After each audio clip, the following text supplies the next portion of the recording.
The primary purpose of sexual intercourse can be found in Genesis. When we look at Genesis, when we look at when God was creating a helper, a companion for Adam, God did not do it the way that he has done it for all the other animals. I mean, he created them. He can create a lion and a lioness. And then when God was trying to make a companion out of the animals, no companion was found to be suitable for Adam. And God brought a new thing. The Bible says that, God put Adam into a deep sleep and he took a rib out of him to fashion Eve. But I think that the Bible translation are not really telling the whole story, because the Bible translation that say God took a rib. But when Adam woke up, when the first time he saw Eve, he said, flesh of my flesh, bone of my bone. You see, but the Bible says rib. It doesn't say flesh. That means that the Bible does clearly tell us that God took more than a rib,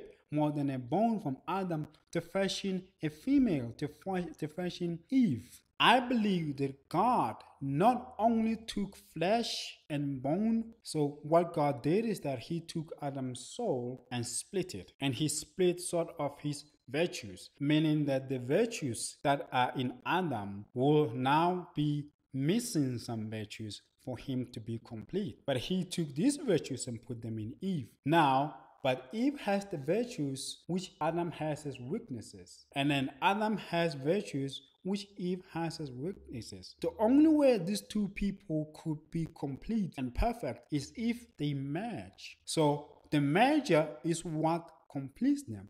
And look at how Genesis, say exactly what I'm saying. So the minute Adam says that Eve is flesh of his flesh and bone of his bone, and then she shall be called woman because she was taken out of a man. God defines marriage. So God is literally telling us that Adam was Eve's husband and Eve was Adam's wife before they even had sex, because Eve literally had Adam's flesh and he had Adam's bone, and he had some of the characteristics that Adam was missing, and Adam had some of the characteristics which Eve was missing. So perfection comes from the sexual intercourse. But Jesus is the one who really blows the lid off of this thing. Jesus, when he was talking about the resurrection, where men were asking him about the resurrection, about what will happen if a woman is married to a man and the man dies without having a child with that woman, and then the brother comes and takes the man's place, and then he also dies up to 7 times. And they're asking, what will happen in the resurrection? Whose wife is this woman going to be, because she has been married to 7 men? And Jesus says that you get it wrong. You get it wrong because in the resurrection, they are not married, nor are they given into marriage, but they are perfected like the angels. Remember, the angels have no need of sex. The angels are not flesh. They are spirits. They are complete, perfect. Then human beings, the only thing that lives in a human being is the soul. When you die, we bury the flesh and the flesh rot. So we know what happens to that, but only the soul remains. And Jesus is saying that, but these people are perfected. They become like the angels. But what was the process of perfecting these people? What was the process of perfecting the soul? This is what happens. When we look at our salvation, we talk about the righteousness of Christ, the mercy of Christ, the justice of Christ, the love of Christ, the sacrificial love of Christ being imputed to us. But how does that happen? How is it that a human being could be accredited with something that is not his? By the taking of the soul, by the taking of the Spirit of God and putting it in the soul of a man. That Spirit sort of eats and licks of the Spirit of God, that it gets imputed with the Spirit of God. It gets imputed with all these virtues that God has as attributes: justice, sacrificial love, mercy, forgiveness, grace. That's how we get to be like Christ. So a man and a woman perfect one another in terms of the man who has virtues in which he's strong at, but he has weaknesses. But the woman has virtues which the man has as weaknesses, and vice versa. So when they mate during sexual intercourse, their souls are literally coming together and mating, and they're sort of licking off of the attributes that the other person has. So the soul of a man will be licking from the soul of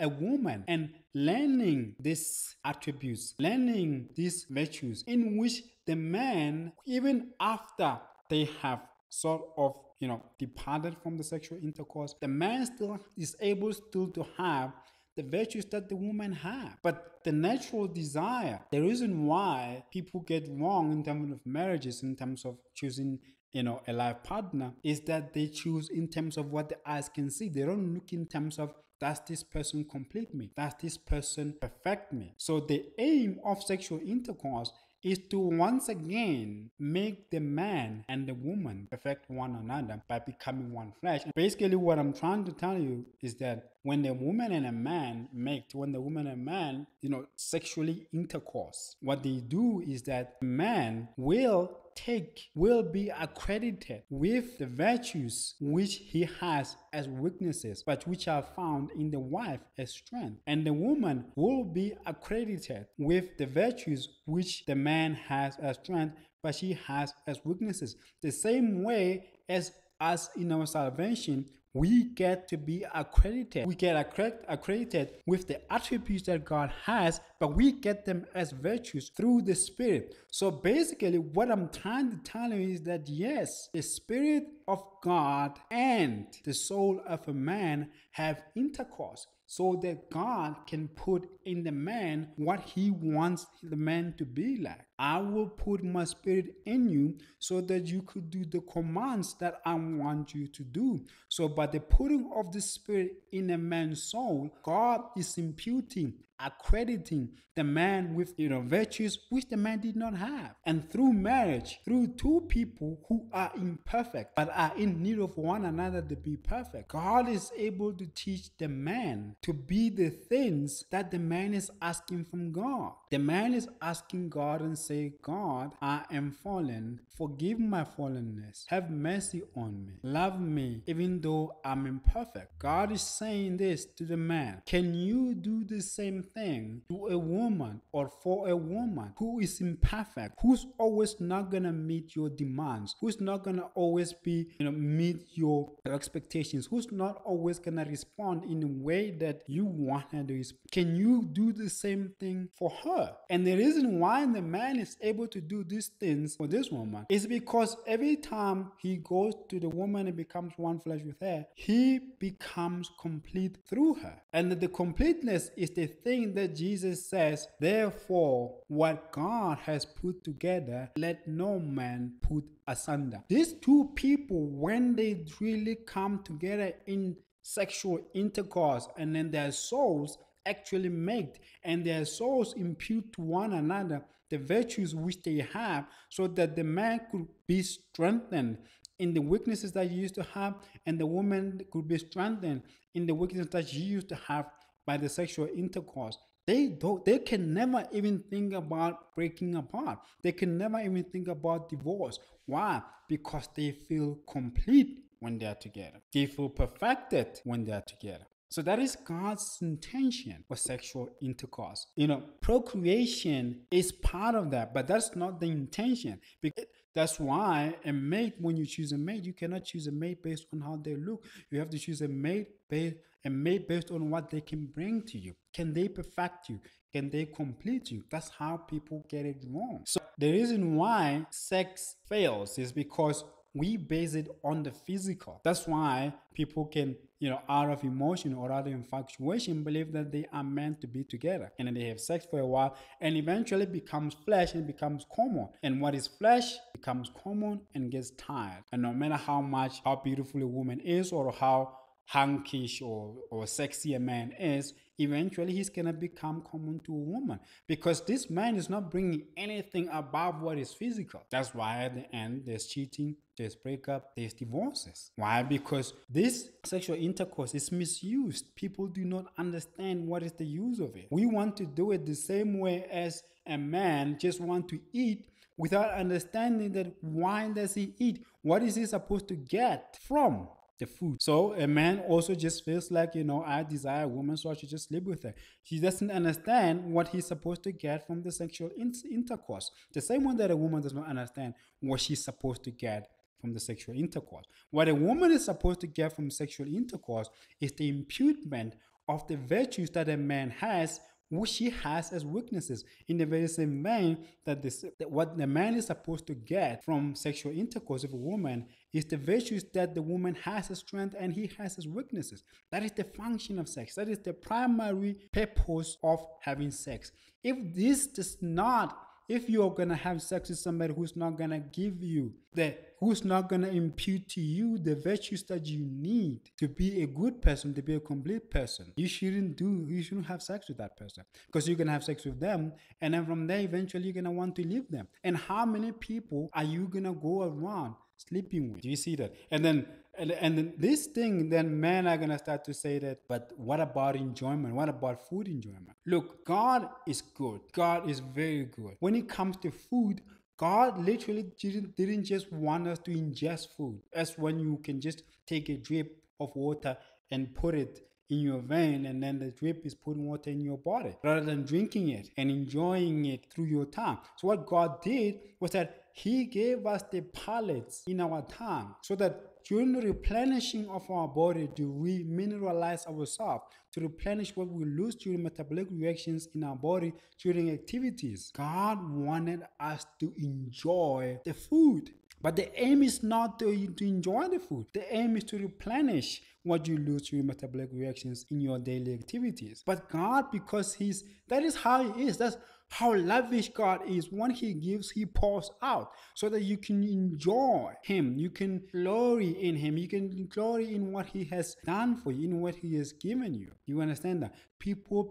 The reason why sex has become a painful thing, it has become a destructive thing to a lot of people, is because people have focused on the enjoyment of it. Just the enjoyment. And because they focus on the enjoyment of it, they don't understand the primary purpose of it, they end up doing it. But in the end, they end up heartbroken, because everyone is saying that he had me, she had me. Everyone is crying about their ex. Everybody's making songs about their ex. Everybody's angry at somebody they used to have sex with. Why? Because their main focus was the physical focus of sex, that, she is hot or he's a hunk, and you want to have sex. After the sex, you realize that no, it doesn't really add anything, you see. But when you find that one who brings these virtues that I'm talking about, which you find as which you have as weaknesses in you, and you are giving them virtues which you have as strength and they have them as weaknesses, you don't want to go. Why? Because that is what it is meant to do. You see, everything, when you do anything and then you are missing the primary function of that thing, you're misusing that. You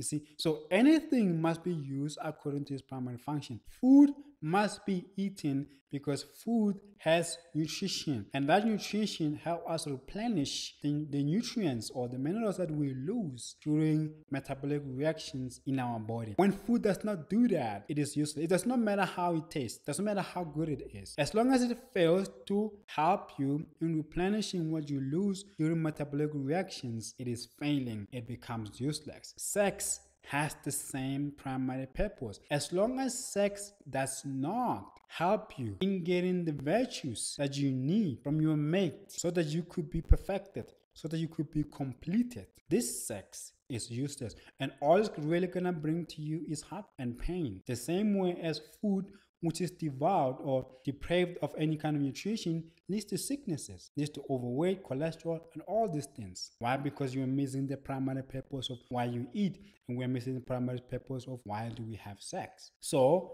what I would like to say is that sex, like food, has their own primary function. The reason why we eat because we want to replenish what we lose during metabolic reactions in our body, during activities that we go through on a daily basis. Food must be primarily for that, to replenish what we need and what we lose during metabolic reactions in our daily activities. That is what food is for. Tasting good is not a primary function of food. Tasting good is because God has given us this food as a gift. He just doesn't want us to ingest it and not enjoy it. Because when we enjoy it, we glorify Him. For not only is this food good for our body, but we also enjoy it by the very parts that are found in our tongues. So sex also has its own primary function. And the primary function of sex is so that when a man and a woman have sex, the man is imperfect. The woman is also imperfect. The man will always have virtues which are strong in him. But some of these virtues which he needs to be a good, complete person, he's missing them. But they must be found in a woman. That is your type. It has nothing to do with money or what they look like. That should be your type. So the woman likewise will have virtues which she's strong with, but she will have some virtues which she's missing. So when she's going to have sex with a man, this man must have her weaknesses as his strength, and vice versa. And when those two people mate, when they have sexual intercourse, they are exchanging. They are crediting one another with the things that they don't have, but they need. The same way in which we receive attributes, in which we get accredited with attributes, with virtues that we don't have through the Holy Spirit, it's the same way that a woman and a man accredit one another with virtues which they don't have. A man has certain virtues as strength, but has certain virtues as weaknesses. So he must get it. He must get these virtues from a woman through sexual intercourse, so that the sex now rises above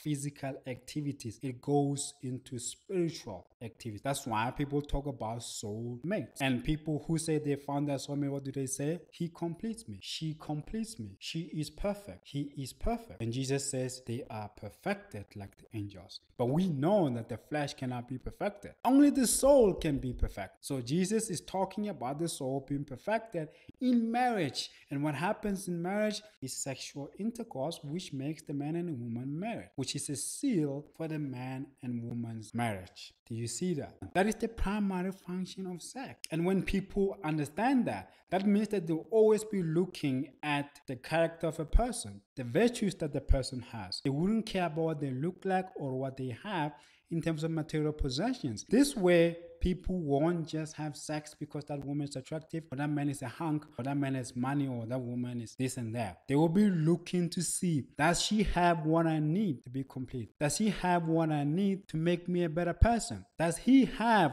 what the woman needs to make the woman a better person? Does he have what the woman needs for the woman to be a better person? If not, then the sex is going to be useless. The same way as you're looking at the food and you realize that this food is deprived of nutrients and minerals, and you're not going to eat it. Why? Because what's the use of eating it? Because it's not going to add any value to you. The best thing that you can get is sickness from this thing, because it doesn't add any value in terms of nutrition. So food, like sex, has primary function. The primary function of food is to remineralize you, to replenish what you lose during metabolic reactions during your daily activities. Sex has a primary function. The primary function of sex is the accreditation of a man's virtues onto the woman and a woman's virtues onto the man, so that they could be perfected, so that they could be completed and become better people. So that which is good with forgiveness and you don't have forgiveness, you learn how to forgive through her. If he is good with mercy and she doesn't have mercy, she learns how to be merciful through him. That is why we learn about God from all of creation. You see, because we can't see God, but God manifests himself in everything that is happening around us, in everything that we see, except of course what is evil. So that is all that I have to say about the primary purpose of sexual intercourse and food. This has been the Psalmist. Thank you for listening.